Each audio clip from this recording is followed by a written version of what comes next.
वो पिछले साल भूख हड़ताल पे बैठे, 35-36 लोग भूख हड़ताल पे बैठे। मैं लगातार टच में था, मैंने बीबीसी पे लिखा, न्यूज क्लिक पे लिखा, ट्विटर पे लगातार कोशिश की, लेकिन आप आश्चर्य करेंगे कि जो लोग इतना आज कश्मीरी पंडित कर रहे हैं, उनमें से कोई एक आदमी भी उनसे ये नहीं कहने गया कि भाई भूखे रहोगे तो मर जाओगे, तुम्हारी मांग पर हम विचार करेंगे। ये शर्म की बात है कि उन लोगों को अंततः हम लोगों ने समझाया कि यार तुम लोग भूखे मर जाओगे, कोई पूछने वाला नहीं है, कोर्ट में ही और लड़ाई लड़ेंगे, भूख हड़ताल खत्म कर दो, और उन बेचारों को भूख हड़ताल खत्म करनी पड़ी। तो जो मैं कहना चाह रहा था कि कश्मीर पर तो बात सब करते हैं, कश्मीर देखना चाहते हैं, कश्मीर हमारा अभिन्न अंग है, ये सब नारा लगता रहता है, लेकिन कश्मीर की समस्याएं क्या है? ये तो मैंने एक पक्ष की बात की, केवल कश्मीरी पंडितों की। इसके अलावा भी जो वहां पे हैं, कश्मीरी सिख हैं, कश्मीरी मुसलमान हैं, वो किन हालात से गुजर रहे हैं, कितनी परेशानियां हैं, कैसे उनको परेशान किया जा रहा है, इस पर हमारा ध्यान नहीं जाता है। हम देशद्रोह और देशभक्त की बाइनरी तैयार करते हैं और कश्मीर बड़ा खूबसूरत है, घूम के चले आते हैं, इससे ज्यादा कश्मीर से कोई मतलब रखता नहीं। इसी से एक सवाल मेरा निकलता है कि 2019 में 5 अगस्त 2019 को लगभग बंधक बना के और इवन चुने हुए सांसदों को भी उनके घरों में नजरबंद करके 3 पुराने चीफ मिनिस्टर्स को, 3 एक्स चीफ मिनिस्टर को आपने नजरबंद करके रखा। लगभग इस स्थिति में बंधक बना के किसी राज्य को और धारा 370 हटाई गई, और उसके बाद अभी तक वो प्रचार चल रहा है कि अब स्थितियां काफ़ी नॉर्मल हो गई हैं। अभी एक आंकड़ा भी जारी किया गया कि पिछले 1 साल में 20 लाख से ज़्यादा टूरिस्ट वहाँ गए। तो क्या स्थितियां कुछ सामान्य हुई? 370 हटने का कोई फायदा नजर आया? मेरे ख्याल से 370 हटने के बाद हिंदी की दुनिया से जो पहले लोग वहां पे गए थे उनमें मैं शामिल था। अगस्त में ये हटा था, अगस्त से लगातार मैं कोशिश कर रहा था कि मेरा टिकट मिल जाए, कभी मना कर दिया जा रहा था, कभी कुछ, और अक्टूबर में मैं वहां पहुंच पाया था। अक्टूबर में वहां जब मैं पहुंचा था तो सामान्य हालात थे, बिल्कुल सामान्य हालात थे। कैसे सामान्य हालात थे? सड़कों पर लोग नहीं थे, आर्मी बहुत सारी थी, दुकानें सारी बंद थी, होटल सारे बंद पड़े हुए थे। जिस होटल में मैं हमेशा रुकता था वहां पहुंचा तो उसने अपने आप ही कहा कि सर हर बार आप जितना पैसा देते हो उसका आधा दे देना, क्योंकि कोई था ही नहीं। तो अगर सामान्य का मतलब यही है कि लोगों को घरों में कैद कर दिया जाए, लोगों की आवाज बंद कर दी जाए, लोगों को विरोध न करने दिया जाए, अगर यही सामान्य होना है तो सब सामान्य है। शमशान की शांति अगर शांति होती है तो सब शांति है। सवाल ये उठता है, मैं इसी के साथ पूछ लूं कि 2019 को बीते 3 साल हो जाएंगे, 3 साल हो गए लगभग। 370 को हटाई गई थी और उसके बाद कोर्ट में मुकदमा हुआ था, सुप्रीम कोर्ट में। 3 साल में उसकी सुनवाई भी नहीं हुई है। आप समझ लीजिए 370 हटाया कैसे गया था, ये भी मैं आपको बता दूं कि राज्य की जनता का प्रतिनिधि मान लिया गया विधानसभा को, बिल्कुल ठीक बात है, विधानसभा को भंग कर दिया गया था। और विधानसभा का प्रतिनिधि किसको मान लिया गया? राज्यपाल को मान लिया गया, जो उत्तर प्रदेश के रहने वाले थे, और उनके एक सिग्नेचर से 370 हटा दी गई। यहां महाराष्ट्र के लोग बैठे हैं, मैं आपसे सवाल करता हूं कि मान लीजिए कि मध्य प्रदेश का या बिहार का या कोई उत्तर प्रदेश का गवर्नर हो, आपका राज्यपाल हो, आपकी विधानसभा को भंग करके आपसे बिना सलाह लिए हुए राज्यपाल और केंद्र मिलकर महाराष्ट्र के बारे में कोई निर्णय ले ले, तो क्या ये जमहूरियत होगी? क्या ये लोकतंत्र होगा? तो जो महाराष्ट्र के लिए गलत है, जो यूपी के लिए गलत है, जो कर्नाटका के लिए गलत है, वो कश्मीर के लिए सही कैसे हो गया? तो और अगर ऐसा हुआ और इसके बाद लोग उसका विरोध करना चाहते थे तो सैकड़ों हजारों लोगों को लगातार जेल में बंद रख के आप ये कहें कि शांति व्यवस्था करने के लिए ये सारा किया गया है। पूरे लातूर को या उदगीर को अगर कुछ बदलना हो, सारे उदगीर के लोगों को घर में ताला लगा दीजिए और कहिए ये उदगीर के भले के लिए हम कर रहे हैं, ये भला तो नहीं होता है। उदगीर हिंदुस्तान का हिस्सा है, उदगीर महाराष्ट्र का हिस्सा है, लेकिन उदगीर पर पहला हक किसका है? उदगीर के लोगों का। उदगीर का विधानसभा कौन चुनेगा? उदगीर के लोग चुनेंगे। लोकसभा कौन चुनेगा? उदगीर के लोग चुनेंगे।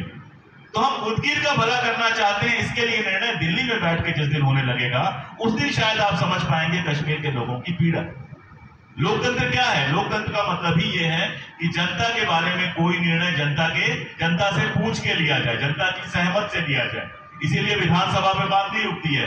विधानसभा के बाद नगर पालिका होती है, नगर पालिका के बाद वार्ड मेंबर होता है, गांव के लिए पंचायत होती है, हर वार्ड का पंच होता है, सरपंच होता है। ये सब क्यों चुना जाता है? ताकि अधिक से अधिक निचले लेवल तक जाके जनता की राय ली जा सके।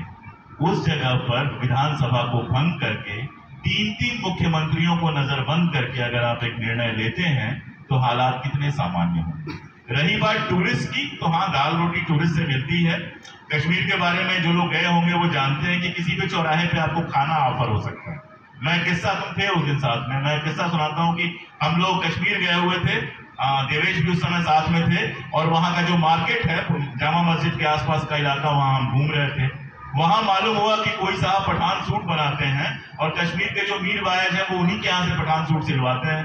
तो हमने कहा चलते हैं, अगर बहुत महंगा नहीं होगा तो हम भी एक पठान सूट खरीद लेंगे। तो मैं, देवेश और हम लोग की पार्टनर्स थी, हम चारों लोग वहां पहुंचे और हम लोगों ने पठान सूट वगैरह की बात करनी शुरू की। सस्ता था, 2-2,500 का पठान सूट था। हमने पठान सूट बनवाने की बात शुरू की। थोड़ी देर बाद उन्होंने पूछा कि आप रुके कहाँ हैं? हमने कहा फला होटल में रुके हैं। तो आप खाना कहाँ खाएंगे? हमने कहा होटल में ही खाना खाएंगे। नहीं, आप खाना हमारे घर पे खाएंगे। और ये कश्मीर में कहीं हो सकता है, किसी भी दुकान पे, किसी भी जगह पे कोई आपको खाना खाने के लिए पूछ सकता है। कहना मैं ये चाह रहा था कि मेहमान की जिस तरह से सेवा, मेहमान से जिस तरह का प्यार, मेहमान नवाजी जिसको कहते हैं, वो कश्मीर में मिलता है, वो दुनिया के शायद ही किसी, थोड़ी बहुत दुनिया मैंने भी घूमी है, दुनिया के शायद ही किसी हिस्से में मिलता है। तो जब टूरिस्ट के रूप में आप जाते हैं तो वो आपको आपका मेहमान समझते हैं अपना। और अगर आप लोग भी टूरिस्ट के रूप में जाएंगे, किसी तरह की कोई समस्या नहीं होती है, ना सिक्योरिटी की समस्या होगी, ना खाने की समस्या होगी, ना जाने की समस्या होगी। तो टूरिस्ट वहां पे बड़ी संख्या में गए हैं, मौसम बहुत अच्छा है, उसको एंजॉय कर रहे हैं। अब इसी को अगर सामान्य मानना हो तो आप सामान्य मान लीजिए कि उनमें इतनी मानवता बची हुई है कि वो टूरिस्ट का कोई नुकसान नहीं पहुंचा।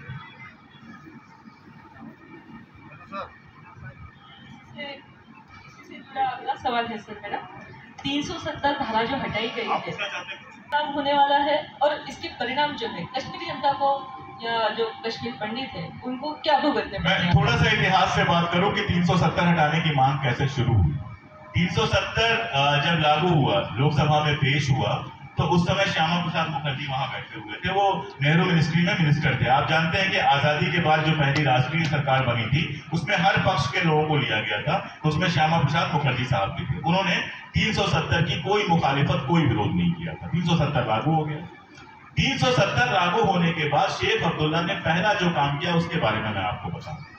मुगलों के समय से ही कश्मीर में जमीन का मालिकाना अधिकार कृषक के पास नहीं था, वो या तो जागीरदारों के पास था या तो राज्य के पास था। डोगरा शासन में बेगारी का सिस्टम बहुत बढ़ गया और आप ये समझिए कि वहां के ज्यादातर जो किसान थे वो बेहद गरीबी और बदहाली के शिकार थे। तो शेख अब्दुल्ला ने आजादी के पहले ये वादा किया था कि हिंदुस्तान के साथ हम जाएंगे और भूमि सुधार वहां पर लागू करेंगे। भूमि सुधार का मतलब जो खेत है वो काम करने वालों को, जमीन किसकी? जो जमीन पे काम करता है।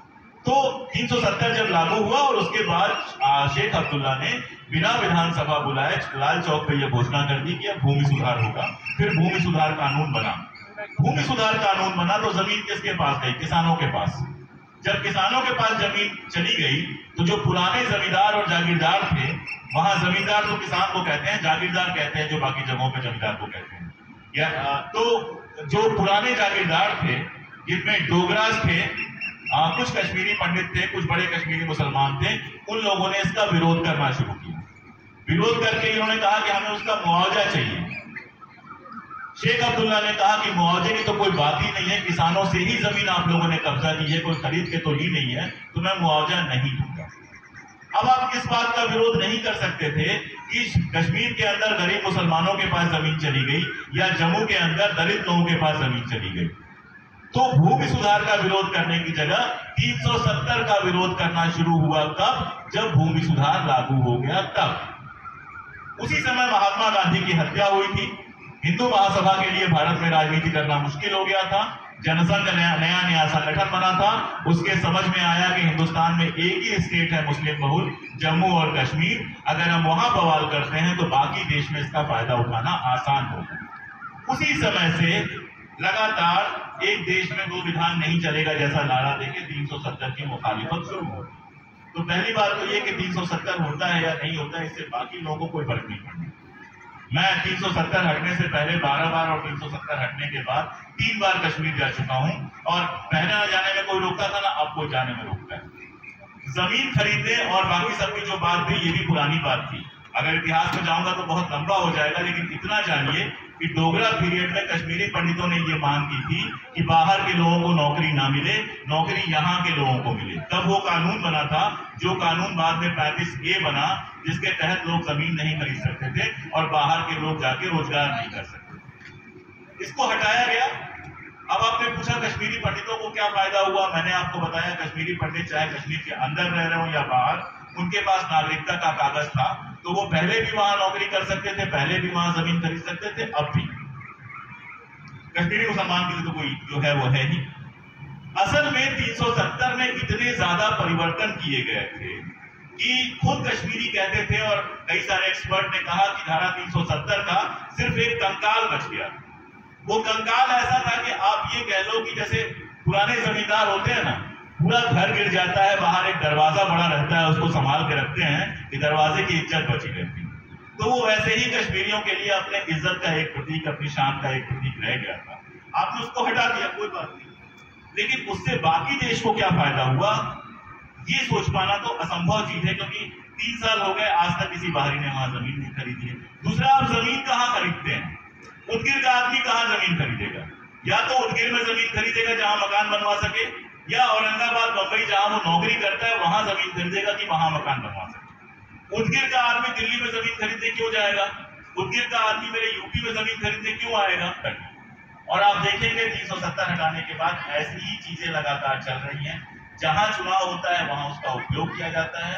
ना तो उससे कश्मीर में कोई बड़ा असर पड़ा है, ना कश्मीरी पंडितों के वापसी का कोई रास्ता खुला है, और ना ही कोई और चीज अभी तक हुई। मुझे लगता है कश्मीर से थोड़ा आगे चले, काफी कश्मीर हो गए। क्यों मारा? यह किताब भी काफी रिसर्च करके, काफी अध्ययन करके आपने लिखी है। मतलब वैसे तो सभी किताबें आपने बहुत ही अध्ययन किया, आपका अनुशीलन रहा है, वहाँ पे अनुसंधान किया है आपने, और उसी के बाद आपकी किताबें जो है वह आई है, काफी विचार देती है और प्रेरित करती है हम सबको। तो यह जो किताब है गांधी, उसने गांधी को क्यों मारा, इस किताब में गांधी हत्या के बारे में, मतलब गांधी जी की हत्या जो है उस समय में बहुत से तथ्य रखे गए हैं, और इन तथ्यों के द्वारा सावरकर जी है, जो मतलब विनायक दामोदर सावरकर जो है, इनको सर्वोच्च न्यायालय ने निर्दोष करार दिया था कि ये इनका कोई हाथ इसमें नहीं है। लेकिन तथ्य तो यह बताते थे कि सावरकर तो उसमें सहभागी थे। तो फिर आपका जो अनुसंधान है वो इस संबंध में क्या कहते हैं? नहीं, सावरकर वाला मामला समझना चाहिए। पहली बात तो यह गलतफहमी है कि सुप्रीम कोर्ट ने उनको निर्दोष बताया था। निर्दोष कहीं नहीं कहा था। सुप्रीम कोर्ट ने यह कहा था कि जो गवाहियां हैं, उन गवाहियों की जो लॉ के लोग होंगे, जो कानून की भाषा जानते होंगे, वो समझेंगे इसको, कोरोबरेटिव गवाहियां नहीं है, उन गवाहियों को सपोर्ट करने वाली गवाहियां नहीं है। अब मुझे 5 मिनट देंगे तो मैं वो केस पूरा समझा दूंगा। मामला पूरा ये था कि जो सरकारी गवाह था दिगंबर भड़गे, उसने ये गवाही दी थी कि हत्या करने के दोनों प्रयासों के पहले नाथूराम गोडसे और आपके सावरकर जी से उनके घर में मिले थे। ये उसकी गवाही थी। इसके अलावा उस जमाने की एक फिल्म अभिनेत्री हुआ करती थी जिन्होंने अपनी गाड़ी से इन लोगों को उनके घर पे छोड़ा था, उन्होंने भी ये गवाही दी थी। ये 2 गवाहियां मौजूद थी। अब इसको सपोर्ट करने के लिए ये कहा गया कि गवाहियां जो है मौजूद नहीं।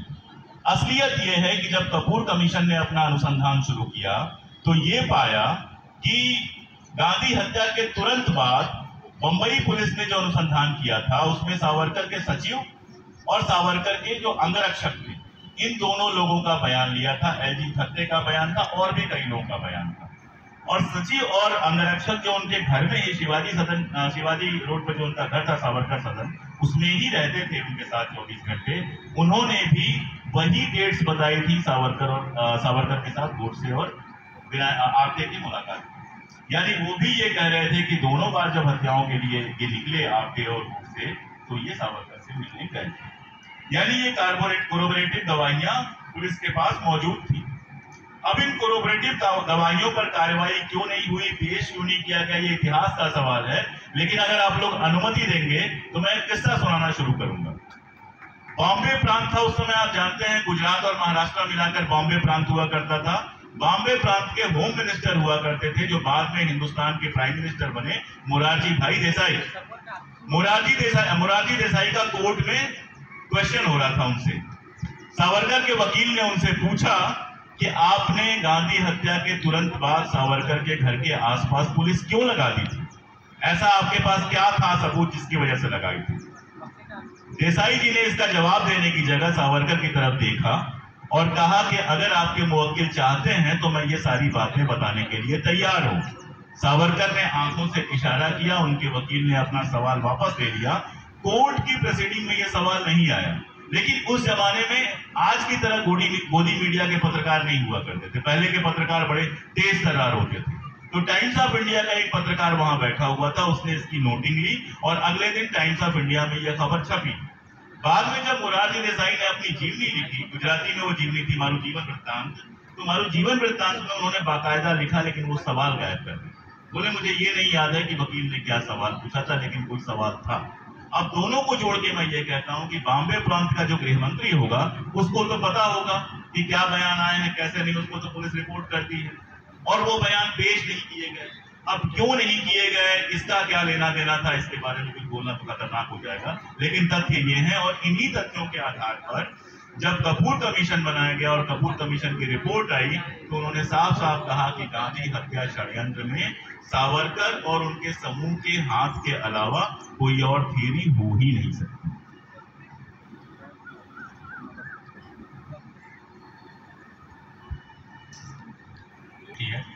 और उसको बड़ा करने के लिए जाहिर है कि वो सबसे ज़्यादा हमले कर रहे हैं। जो हम नेहरू के चाहे किसी भी चीज़ का दोष होता है, हम देखते हैं कि नेहरू पे डालने की कोशिश करते हैं या किसी न किसी बहाने गांधी को धूमिल करने की कोशिश करते हैं।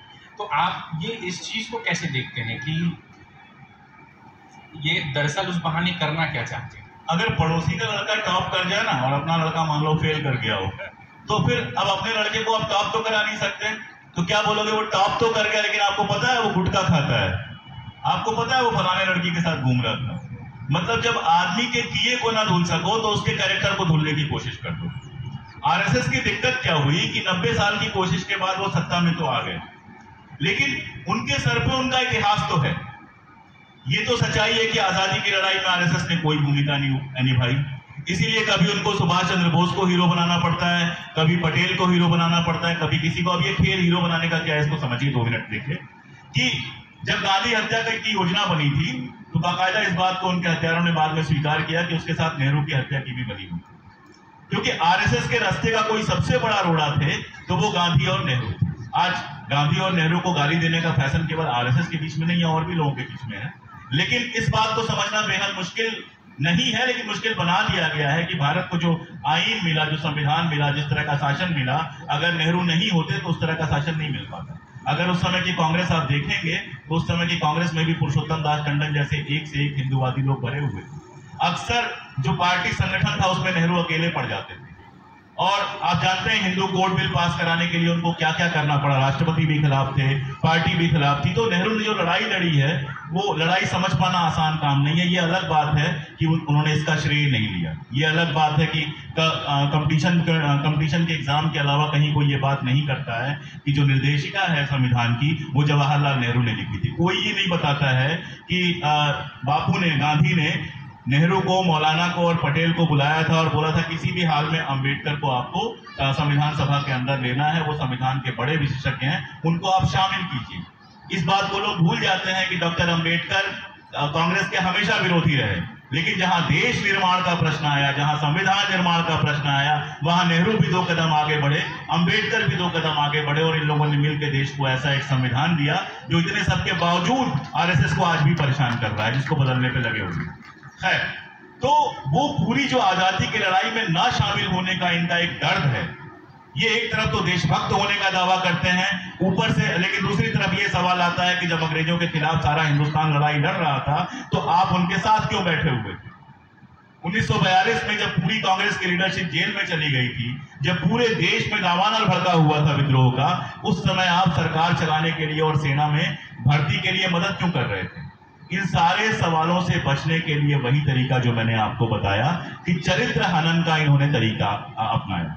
मैं एक छोटा सा सवाल पूछता हूं, हालांकि अपने YouTube से लेकर लेखन में मैं लगातार जवाब देता रहता हूं। एक छोटा सा सवाल पूछता हूं, आपके पड़ोस में कोई रहता है, उसके 4 पीढ़ी पहले क्या घटना हुई थी, यह आप बेहतर जान सकते हैं या आपके 4 पीढ़ी पुराने पुरखे जान सकते हैं। किसी के दादाजी ने क्या किया था, यह आपके दादाजी बेहतर बता सकते हैं। जवाहरलाल नेहरू को लेकर इतनी सारी बातें होती हैं। अगर जवाहरलाल नेहरू इतने बुरे होते तो मेरे और आपके पुरखे गधे थे क्या, जो उनको लगातार चुनाव में जिताते रहे? मेरे और आपके पुरखे मूर्ख तो नहीं हो सकते थे ना कि 1946 के चुनाव में सावरकर की पार्टी को 2 या 3 सीट देके कांग्रेस को उन्होंने पूर्ण बहुमत दिया। मेरे या आपके पुरखे इतने मूर्ख तो नहीं हो सकते थे कि उन्होंने कभी यह सवाल नहीं उठाया कि इनके पुरखे मुसलमान है कि हिंदू है। तो इस तरह का तमाशा जो किया जाता है, वो सारा बदनाम करने का तमाशा सिर्फ इसलिए है कि आरएसएस को अपनी जो विरासत है, जिसमें गद्दारी है, जिसमें राष्ट्रभक्ति में किसी राष्ट्र के स्वतंत्रता के संग्राम में किसी तरह शामिल ना होना है और ये सारी चीजें हैं, उसको छुपाने के लिए उनसे सवाल ना पूछा जाए, इसीलिए दिन रात वो सिर्फ और सिर्फ चरित्र हनन पे लगे रहते हैं। मैं एक आखिरी बात कह के इस सवाल का जवाब दूंगा कि जब भी किसी बड़े नेता का चरित्र हनन हो तो सोचिए कि हमारे पुरखों को क्या इसके बारे में पता नहीं होगा। तो या तो हमारे पुरखे इतने होशियार थे कि उन्होंने लोगों के बेडरूम में झांकने की जगह बाहर जो कार्यवाहियां हो रही हैं उस पर ध्यान दिया, या हमारे पुरखे ये जानते थे कि ये बेडरूम की कहानियां झूठ हैं जो फैलाई जा रही है। इसी से जुड़ा अगला सवाल है, आपने अभी संविधान के बारे में बताया कि बाबा साहब अम्बेडकर को संविधान सभा में शामिल करना और संविधान का निर्माण करने की जो जिम्मेदारी है वो सौंपी गई। अभी हमारे देश में जो फैसिस्ट शक्ति है या प्रतिगामी शक्तियां हैं वो काफ़ी ताकतवर हो रही है और इस वजह से हमारे देश का माहौल ऐसा खौफ का हो गया है, भयावह स्थिति उत्पन्न हुई है और हमारा जो संविधान है वह खतरे में है। यानी संविधान को ही अभी बदलने की कोशिश जो है वो हो रही है। तो हम अपने देश को बचाने के लिए संविधान का किस तरह सहारा ले सकते हैं, और जो संविधान खतरे में है, मतलब संविधान जो नष्ट होने जा रहा है उसे बचाना है, तो हम क्या कर सकते हैं? हम यानी जो विचार करते हैं, जो बुद्धिवादी लोग हैं या जो सामान्य नागरिक है, उन्होंने क्या करना चाहिए? सबसे पहले डरना छोड़ना होगा।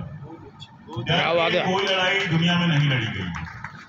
अगर आपको लगता है कि आपके बोलने से आप गिरफ्तार हो सकते हैं तो गिरफ्तारी की तैयारी कर लीजिए। 2-4 दिन जमीन पे सोने की प्रैक्टिस और ये सारा कुछ करना शुरू कर दीजिए, इसमें कोई दिक्कत नहीं है। हमारे पुरखे बहुत बार गिरफ्तार हुए थे, तब जाके हमको आजाद हवा में सांस लेने को मिला, पहली बार। दूसरी बात जो मैं कल कह के गया था, जिसको मैं बार बार दोहराता हूँ कि इस बात को समझिए कि मुसलमानों को दुश्मन इसलिए बनाया जा रहा है ताकि दलितों, पिछड़ों, आदिवासी महिलाओं के अधिकारों पर कब्जा किया जा सके। आपको दिखा दिया जाता है कि मुसलमान दुश्मन है और आरक्षण थोड़ा सा खत्म कर दिया जाता है। आपको दिखा दिया जाता है कि मुसलमान दुश्मन है, औरतों के थोड़े से अधिकार छीन लिए जाते हैं। आप सांप्रदायिक दंगों में व्यस्त रहते हैं। आप दिन रात टीवी चैनल पे जो बहसें चल रही हैं, जहरीली बहसें, उनको सुन के ये सोचते रहते हैं कि अच्छा नेहरू का एडविना माउंटबेटन से क्या रिश्ता था, तो गांधी माउंटबेटन से क्यों मिलने गए, फलाना क्यों हुआ, ढिंका क्यों हुआ, और आपको पता ही नहीं चलता है कि पेट्रोल सुबह उठने से पहले 80 पैसे और बढ़ गया। आपको पता ही नहीं चलता है कि कैसे संविधान में दिए हुए अधिकार धीरे धीरे खत्म किए जा रहे हैं। मैं बहुत छोटी सी बात बता रहा हूं कि अधिकार मुफ्त में हमको नहीं मिले हैं। ये मत सोचिए कि बाबा साहब अम्बेडकर बड़े आराम से गए, सोफे पे बैठे, एसी ऑन किया और संविधान लिख दिया। 35 साल बाबा साहब अम्बेडकर ने संघर्ष किया, अपनी जाति को अधिकार दिलाने के लिए सबसे संघर्ष किया। 35-40 साल लगातार गांधी ने संघर्ष किया, जेल गए, क्या क्या मुकदमे झेले। आप जिस भी क्रांतिकारी की बात करते हैं जो आजादी की लड़ाई में शामिल था या दलितों, आदिवासियों, पिछड़ों की अधिकारी की लड़ाई में शामिल था, उसको ऐसे घर बैठे नहीं मिल गया है कुछ। बहुत लंबा संघर्ष किया है। और होता क्या है कि उस संघर्ष के बाद जब हमको कुर्सी मिल जाती है, उस संघर्ष के बाद जब हमारे घर में फ्रिज, टीवी, एसी आ जाता है, हमारा 2 कमरों का घर बन जाता है, एक छोटी सी कार बाहर खड़ी हो जाती है, तो हमको लगता है यार इतनी दुनिया बहुत अच्छी है, बाकी सब भाड़ में जाए, हमें क्या फर्क पड़ता है। सबसे पहले इस व्यक्तिवाद को बाहर निकालना पड़ेगा। सोचना पड़ेगा कि अगर संविधान खतरे में है, अगर अधिकार छीने जा रहे हैं, तो जरूरी नहीं है कि देवेश के घर के ही छीने जाएंगे, कल को मेरी भी बारी आएगी। आज मैं खास तौर पे जो तथाकथित सवर्ण लोग हैं, मैं उनसे बात ये करता हूं कि अगर उनको ये लगता है कि आरक्षण थोड़ा सा खत्म किया जा रहा है, फला उनको सारी सुविधाएं मिल जाएंगी, तो इस बात के लिए वो तैयार रहें कि जिस तरह का निजाम उन्होंने चुना है, जिस तरह संविधान को नष्ट किया जा रहा है, बर्बाद उनका घर भी होना है। हो सकता है थोड़े दिन बाद नंबर लगे, आप दुनिया के इतिहास का, चूंकि मैं इतिहास पढ़ता लिखता हूं, दुनिया के इतिहास का एग्जाम्पल ले लीजिए। हिटलर के यहाँ शुरुआत किससे हुई कि यहूदी बड़े बुरे हैं, यहूदियों को मारना है। मारा गया यहूदियों को, लेकिन तबाह तो जर्मन भी हुए सेकेंड वर्ल्ड वॉर। आप दुनिया का कहीं एग्जाम्पल देख लीजिए।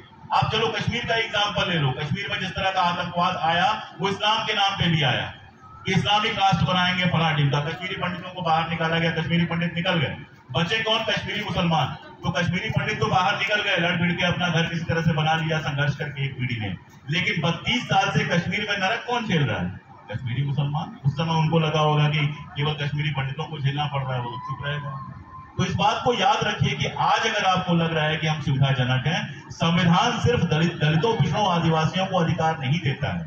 संविधान इस देश के एक एक नागरिक को मनुष्य बने रहने का अधिकार देता है। मैंने कल भी कहा था कि संविधान केवल एक दलित को अधिकार नहीं देता है कि वो खड़ा होकर बोले कि हमारा शोषण हुआ। संविधान मुझे भी यह अधिकार देता है कि मैं खड़ा होकर बोलूं कि हाँ, मैं ऐसे परिवार से आया हूं या ऐसे समाज से आता हूं जो समाज बिना श्रम किए हुए, दान के और मुफ्त के पैसे पर पलता रहा है।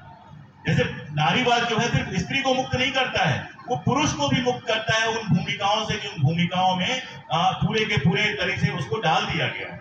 लंबी बहस हो जाएगी, मैं थ्योरी में जा रहा हूं, लेकिन सीधी सी बात है कि संविधान एक एक आदमी के लिए है, एक एक मनुष्य के लिए है। और संविधान नष्ट होगा अगर हिंदू राष्ट्र जैसी कोई बात आएगी, तो मैं बाबा साहब को दोहराऊंगा कि हिंदू राष्ट्र इस देश में, वो क्या उन्होंने एग्जैक्ट वर्ड मुझे नहीं पता, लेकिन कुल मिला जुला के ये था कि इस देश के विनाश का कारण बनेगा।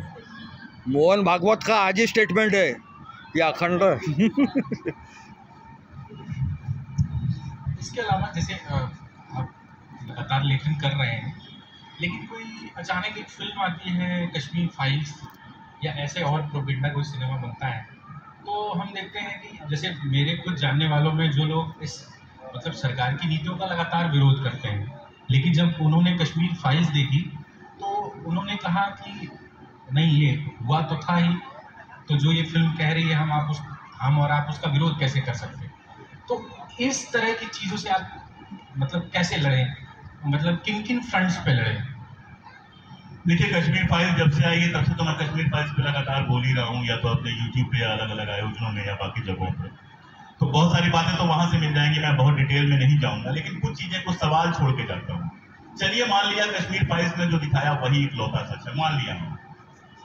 तो कश्मीर फाइल्स देखने के बाद कहा क्या जा रहा है कि बदला लिया जाए। अब अगर ये बदले का सवाल है, और सबको छोड़ दीजिए, अगर हमारे घर की महिलाएं खड़ी होकर कहें कि 1500 सालों से हमारे साथ जो व्यवहार किया गया है हम उसका बदला लेंगे, अगर दलित खड़ा होकर कहे कि हमारे साथ जो व्यवहार पिछले 1500-2000 साल से किया गया है हम बदला लेंगे, अगर आदिवासी खड़ा होकर कहे, जिसके साथ आज भी झारखंड और बाकी सारी जगहों पे जो कार्यवाही हो रही है हम जानते हैं, वो खड़ा होकर कहे हम बदला लेंगे, अगर बदले का ही मामला चलता रहे, दिल्ली का मुसलमान खड़ा होकर कहे बदला लेंगे, भागलपुर का मुसलमान खड़ा होकर कहे बदला लेंगे, दिल्ली का सिख खड़ा होकर कहे बदला लेंगे, अगर बदले की ही बात चलती रहेगी तो 1947 से लेके अभी तक कोई ये पहली घटना और आखिरी घटना नहीं। मैं खुलेआम कहता हूं और बार बार कहता हूं कि 1990s में कश्मीरी पंडितों के साथ जो हुआ वो आजाद हिंदुस्तान की एक बहुत बड़ी त्रासदी थी, लेकिन इकलौती त्रासदी नहीं थी, उसके अलावा भी बहुत त्रासदियां हुई। तो त्रासदियों से हम क्या सीखते हैं? लातूर में भी हम लोग बात कर रहे थे, लातूर से आते समय कि लातूर में शायद 93 में बड़ा भूकंप आया था, ठीक है। तो भूकंप से आप क्या सीखते हैं? आप ऐसे घर बनाते हैं जिन पर भूकंप का असर कम से कम हो। भूकंप से आप ये तो नहीं सीख सकते कि लातूर में भूकंप आया था, घर गिर गए थे, उदगिर में नहीं गिरे थे, तो अब उदगिर वालों के हम घर गिराएंगे ताकि इनको मालूम चले भूकंप क्या होता है। साहित्य जो होता है, जो रचना होती है, जो फिल्म होती है, वो शुभ के निर्माण के लिए होती है।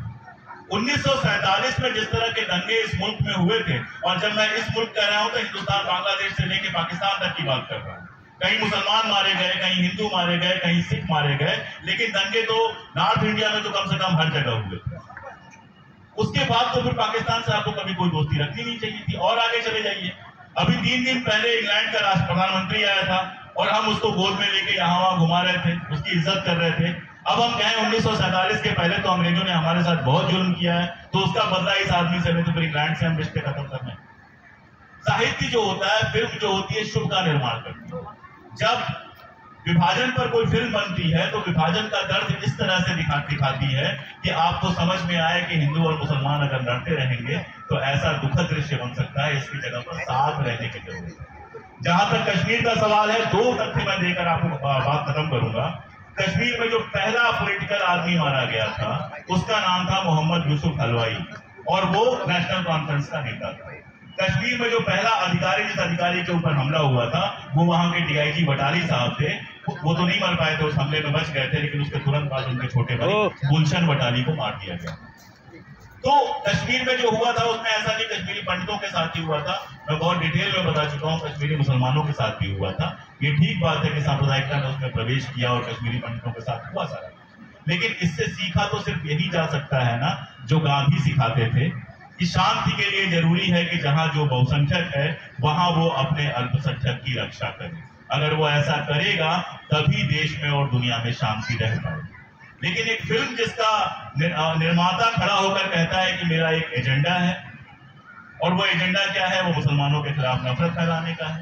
एक फिल्म जिसका आरएसएस प्रचार करती है, टिकट खरीद के बांटती है, बजरंग दल बांटता है, प्रधानमंत्री साहब जिसकी तारीफ करते हैं, गृह मंत्री साहब तारीफ करते हैं, तो ये बात समझ में आती है कि ना वो फिल्म कश्मीर के लिए बनाई गई है, न उस फिल्म को कश्मीरी पंडितों के दर्द से कोई लेना देना है। वो फिल्म असल में कश्मीरी पंडितों के साथ घटी हुई दुर्भाग्यजनक घटना को दिखाकर बाकी देश में नफरत और दंगे का माहौल बनाना चाहती है। एक धर्म, किसी एक जाति को अपना दुश्मन मान लेंगे आप, तो आप अपने खुद के, अपने मुस्तकबिल के दुश्मन बन जाएंगे। इस चीज को याद रखिए, दुनिया का इतिहास का बात है। जैसे हिंदुओं में अच्छे बुरे लोग हैं, मुसलमानों में भी अच्छे बुरे लोग हैं, ये इतनी सामान्य सी बात है कि हम सब जानते हैं। पहली बात तो ये। दूसरी बात ये कि अगर आप अपने लोकतांत्रिक अधिकार मांगना छोड़ देंगे, नौकरियां, रोजगार, 2 टाइम का खाना, सर के ऊपर छत, जो मूलभूत जरूरतें हैं, अगर इनको छोड़कर आप वायवीय जो जरूरतें हैं, हवाई जरूरतें हैं, उनकी बात करने लगेंगे तो आपका मुस्तकबिल, आपका भविष्य अंधेरा होना। और आखिरी बात ये कि अगर आप व्हाट्सएप को किताब समझ के पढ़ने लगेंगे तो ये समझ लीजिए कि विनाश निश्चित है। मैं क्यों कह रहा हूं? मैं कहीं ये दावा नहीं करने जा रहा हूं, और ये दावा करने का कोई मतलब ही नहीं है कि मैं जो लिखता हूं वो सच लिखता हूं। मैं ये कहता हूं कि आप जो भी पढ़िए, चाहे अशोक कुमार पांडे को पढ़िए, चाहे नरेंद्र मोदी की लिखी किताब पढ़िए, उसको शक की निगाह से पढ़िए। क्या बात है? ये शक की निगाह क्या होती है? मान लीजिए मैंने लिखा कि भगत सिंह ने ये कहा था, तो सबसे पहले तो ये देखिए कि अशोक कुमार पांडे को कैसे पता कि भगत सिंह ने क्या कहा था? मैं उस जमाने में तो था नहीं। पता करने के 2 ही तरीके हैं। एक तरीका यह है कि उस जमाने का दस्तावेज देखूं, यानी अंग्रेजों ने, जो अंग्रेज उस जमाने में थाना होगा, उस थाने में कोई रपट लिखी रखी हो तो या तो उसकी कॉपी मैंने देखी है, और या तो किसी ऐसे आदमी का लिखा पढ़ा है जो वहां पे है, तो वो रेफरेंस देखिए है कि नहीं। जब रेफरेंस मिल जाए तो अगर मान लीजिए मैंने अपनी किताब में 100 रेफरेंस दिए, उनमें से 4 चुन लीजिए और उन 4 को जरा क्रॉस चेक कर लीजिए कि अगर मैं कह रहा हूं कि मैंने फला की किताब के फला पन्ने से दिया है तो वाकई उस पन्ने पे लिखा है कि नहीं लिखा है। सवाल करना सीख लीजिए। कभी मैं सामने पढ़ूं तो मुझसे पूछिए कि आपने ये कैसे लिख दिया, और मुझसे तो आप फिर भी पूछ लेते हैं, लेकिन वो जो व्हाट्सएप फॉरवर्ड 73,000 जगहों से फॉरवर्ड होके आपके पास आता है, कभी तो उससे पूछ लीजिए कि भाई महात्मा गांधी उस समय क्या कर रहे थे, ये तुमको कैसे मालूम? तुम्हारी इतनी उम्र तो नहीं लगती कि तुम महात्मा गांधी के समय रहे होगे, तो बताओ कहां कैसे तुमको पता चला? तुमने कोई रिपोर्ट देखी, तुमने कोई किताब पढ़ी? महात्मा गांधी का लिखा सब कुछ 92 वॉल्यूम्स में ऑनलाइन मुफ्त में अवेलेबल है। अगर आप सर्च करना शुरू करेंगे तो आपको बड़ी आसानी से मिल जाएगा। कभी थोड़ा सर्च करके देख लीजिए सच लिखा है कि झूठ लिखा है। अगर आप ऐसी चीजों पे आंख मूंद के भरोसा करते हैं जिनको पढ़ने में आपको मजा आता है, तो यकीन जानिए कि आप लगातार झूठ का भरोसा करते जा रहे हैं। उसका भरोसा आप क्यों करते हैं? क्योंकि आपने सुन रखा है कि फला बहुत बुरे आदमी थे, तो उनके बारे में जितनी बुरी बातें आती हैं सब आप उसको सही मानते चले जाते हैं। 4 बातों को जांच करके देख लीजिए। और जिंदगी जीने का भी यही तरीका है। हमारे यहाँ शादियां तय होती थी, अब तो लड़के लड़कियां ज्यादा बेहतर हो गए, खुद तय कर लेते हैं, लेकिन शादियां तय होती थी जब लड़कियां बेचारी घर से नहीं निकला करती थी। 20-30 साल पुरानी अपने यहाँ की बात बता रहा हूँ। तो 2 तरह के लोग होते थे। एक तो किसी के कहने में आके शादी कर रहे, किसी ने कहा कि साहब लड़का जो है किसी कंपनी में काम करता है, 16,000 रुपया कमाता है, तो कहते हाँ अच्छा शादी कर देते थे। वो अक्सर धोखा खाते थे। दूसरे पुराने चतुर बुजुर्ग हुआ करते थे जो 3 लोगों को ये पता करने के लिए भेजते थे कि जाओ देखो लड़का वाकई नौकरी करता है कि नहीं करता है, जाओ देखिए उसकी तनख्वाह कितनी है। जाओ देख के आओ घर परिवार कैसा है, घर है उसका कि छत गिरी हुई है। जो ये शक करने वाले लोग थे उनकी बच्चियां हमेशा सुख से रहती थी, क्योंकि वो पहले ही सारा कुछ पता लगा लेते। तो अगर आपने शक करना शुरू किया, अगर आपने व्हाट्सएप फॉरवर्ड को चेक करना शुरू किया, अगर आपने अशोक कुमार पांडे से लेके नरेंद्र मोदी की किताब को शक के साथ पढ़ना शुरू किया, तो आपके जो बच्चे होंगे, आने वाली पीढ़ी होगी, वो सुख का जीवन जिएगी। और अगर उसको नशे की तरह आंख मूंद के ग्रहण करते रहे, तो आपके आने वाली जो पीढ़ी है वो कल आपको भी गालियां देगी कि तुमने हमको झूठ पढ़ाया। मुझे लगता है काफी बात हो चुकी है। सवाल तो बहुत है, कितने भी सवाल पूछे जाए वो कम है, क्योंकि प्रश्न तो निर्माण होते ही हैं।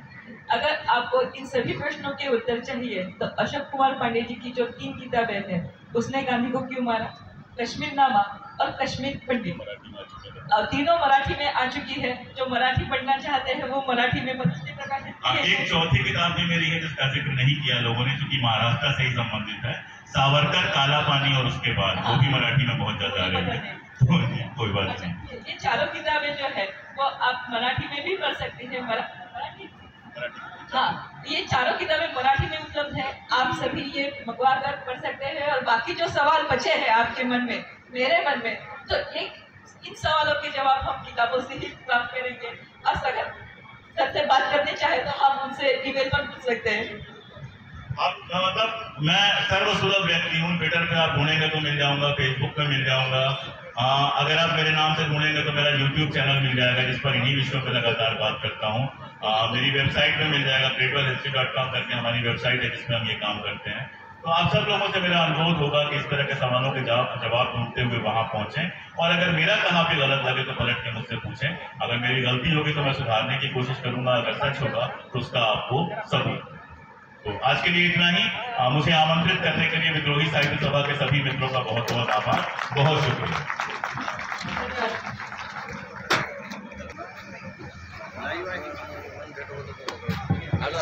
या सविस्तर मुलाखतीनंतर मी श्रीनिवास शेपूरकेकरांना विनंती करतो, श्रीनिवास शेपूरकेकर